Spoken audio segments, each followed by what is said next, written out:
Salut les amis, j'espère que vous allez bien en ces jours de forte chaleur. Faites attention quand même à vous et à vos proches. Donc le 11 juin dernier a eu lieu la deuxième édition de la Magical Pride de Disneyland Paris, qui s'est donc déroulée au Walt Disney Studios. Je travaillais sur cet événement à RC, donc j'ai pas eu la chance de le vivre en tant que guest, mais c'est je pense honnêtement le meilleur event sur lequel j'ai travaillé. Celui sur lequel j'ai vraiment pris le plus de plaisir à bosser depuis le début de ma petite carrière à Disney. C'est pour ça que je voulais revenir dessus aujourd'hui. Et revenir dessus aussi à travers vos témoignages de cette soirée. Donc un grand merci à ceux qui ont accepté de témoigner en m'envoyant leur petite expérience sur Instagram. Et bien c'est parti.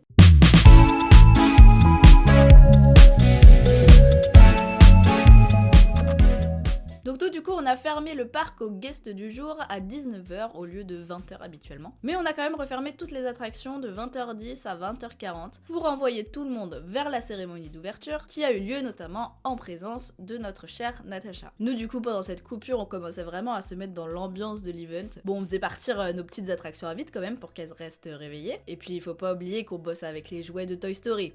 Donc quand les humains sont pas là, elles sont bien vivantes. Mais on commençait aussi à entendre les bruits de basses au loin et les cris des gens. Donc on se disait vas-y c'est bon, c'est parti quoi. Et de votre côté à ce moment-là, du coup, qu'est-ce qui se passait? Merci à ks.dlp du coup d'avoir témoigné. Je vais me servir de ton témoignage comme ligne directrice de cette vidéo. J'ai donc participé à la Pride de samedi dernier. Voici mon retour sur cette soirée. Je suis arrivée pour la soirée vers 19h. On m'a donné un bracelet bleu après avoir vérifié mon billet. J'ai pu rentrer sur le parc directement après. En arrivant, j'ai directement fait la queue pour le merch spécial Pride. Franchement, il y avait des trucs sympas comme merch exclusif de la soirée, comme le drapeau. Le drapeau qui avait déjà été vendu l'année dernière ou l'année d'avant. Vous savez, le drapeau du coup arc-en-ciel avec les personnages Disney en bas et l'éventail aussi. J'ai fait quasiment 1 heure de queue pour acheter l'éventail, mais avec la musique de fond, c'est passé sans problème. Je me suis ensuite dirigée vers la route de la parade. J'ai trouvé facilement une place pour attendre le début. J'étais face à Animation Academy, j'avais aussi un visuel l'écran géant à l'entrée des studios. J'ai donc pu voir via l'écran la cérémonie d'ouverture qui était vraiment pas mal et surprenante pour la venue de certains persos Pixar. A démarré ensuite la parade et quelle surprise, déjà certains personnages habillés aux couleurs Pride, mais aussi des personnages rares. J'ai enfin pu voir de mes propres yeux Kuzco et Kronk, j'étais ravie. De plus, intégrer les ambassadeurs et les castes pour le défilé était vraiment une super idée.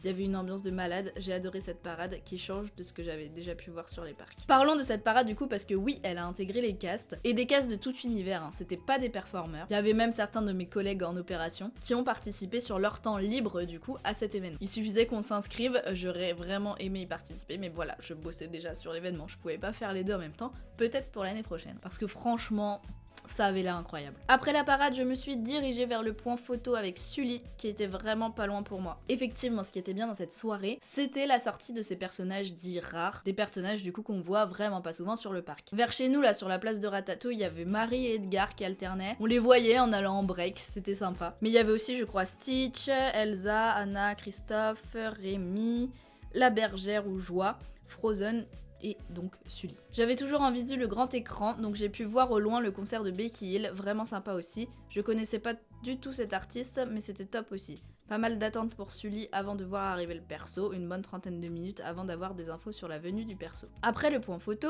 j'ai voulu faire le tour des attractions où il y avait quand même pas mal d'attentes. J'ai pu faire les attractions de Toy Story et même te voir à RC, tu m'as aidé à ranger mes affaires dans le casier. Je ne savais pas du coup qu'on s'était vu. J'ai aussi fait les tapis volants. C'est vrai que du coup nous à ce moment-là, du coup on a rouvert les attractions, on est monté je crois quand même à 40 minutes sur RC, mais c'était par vague. Il y a des fois il y avait 5 minutes, d'un coup il y avait 40 minutes. Je pense que ça dépendait des concerts qui avaient lieu. Voilà, on commençait à voir les gens arriver et c'est vraiment ça qui m'a marqué. Et ce pourquoi je pense que c'est le meilleur event sur lequel j'ai travaillé, c'est que tout le monde était ultra gentil. J'ai pas eu de prise de tête de toute la soirée quoi. Tout le monde était de bonne humeur, même une personne qui avait perdu ses oreilles de Minnie, et bah elle était quand même de bonne humeur. Tout le monde était bienveillant, c'était ouf. On rigolait avec les visiteurs, enfin franchement c'était trop bien. Il y a beaucoup de mes collègues d'ailleurs qui ont le même avis. Il y avait des tenues incroyables, enfin tout le monde était beau. C'était coloré du coup, hein. Il y avait de la vie en fait, et ça fait du bien de revoir le parc avec de la vie après les périodes un peu difficiles qu'on a passées. Je suis ensuite allée au niveau des stands partenaires faire un tour. Là aussi c'était vraiment sympa, pas mal de petites activités proposées et toujours une ambiance de dingue. Donc effectivement il y a aussi des partenaires du coup qui sont venus monter des petits stands pour la soirée.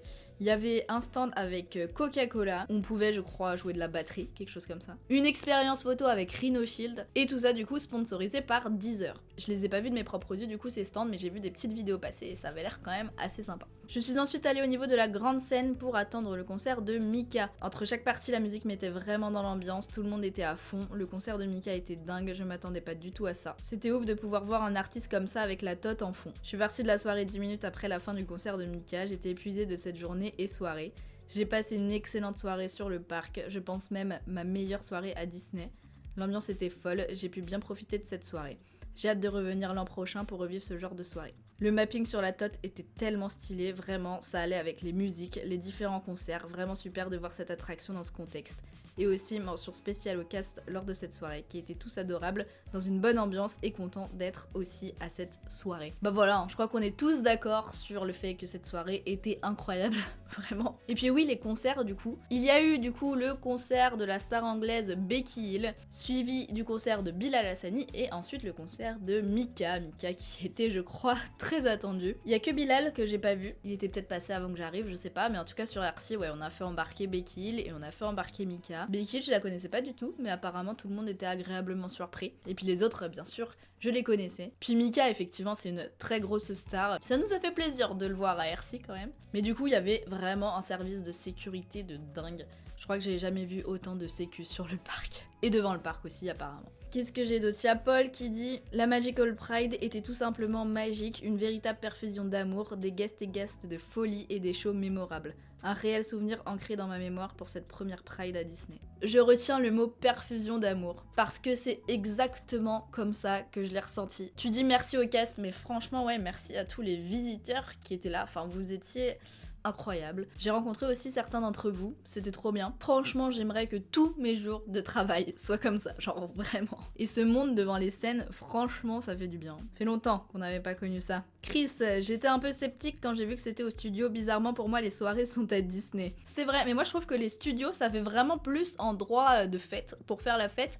Et l'autre parc fait plus soirée thémée, Disney, etc. Mais les studios, je trouve que c'est un très bon endroit pour faire la fête. Et bah j'étais très agréablement surpris, l'habillage de la tote était dingue. C'est vrai que nous on la voyait du coup, la tote d'Hercy qui changeait de couleur. Ça avait l'air vraiment sympa. Les concerts aussi, même si j'ai préféré Mika. Ah, Mika. Et puis tout le monde était happy, je me sentais trop bien avec nos tenues Pride. Et enfin les casts, on le dit souvent, mais à juste titre, vous avez été incroyables, de gentillesse et de drôlerie avec les guests. Et même sur le retour à l'hôtel, on avait des tags Pride, c'était trop cool. En vrai, je suis vraiment contente de lire ça. Je trouve ça beau de se retrouver avec une communauté qui est soudée. Disney, ça devrait être tous les jours comme ça, à la bonne humeur. Cette complicité entre visiteurs et cast. Pendant cette soirée, elle était vraiment 1000 fois décuplée. Et je pense que je vous remercierai jamais assez pour cette soirée. Ça nous a fait du bien à tous, je pense. Et j'avais pas vu les photos du DV du coup, c'est sympa aussi. Les confettis qui ont fait beaucoup parler. Apparemment, Mika s'est retrouvée entortillée dedans. Bon voilà, et du coup nous on a fermé les attractions à 1h45 du matin. Donc je crois qu'à peu près de 1h45 à 2h, j'étais devant l'attraction en train de faire la danse de la lune. Voilà, c'est la nouvelle danse, après la danse du soleil et de la pluie, voilà la danse de la lune. Donc voilà, je la fais uniquement à la tombée de la nuit, donc comme la nuit tombe tard en ce moment, et bah uniquement pendant les events. Mais c'est une danse incroyable, hein. Bref voilà un peu tout ce qu'a été cet event. Donc voilà, j'ai cité quelques témoignages, merci encore, je les garde très précieusement. On arrive au bout de cette vidéo, j'espère qu'elle vous a plu, c'est le cas, n'hésitez pas à laisser un petit pouce, un petit commentaire, à vous abonner, à activer la cloche. En attendant, je vous fais des gros bisous, cœur sur vous, et surtout n'oubliez pas, ne laissez jamais personne vous faire croire que vos rêves sont trop grands. Et nous, bah, on se retrouve bientôt pour une nouvelle vidéo.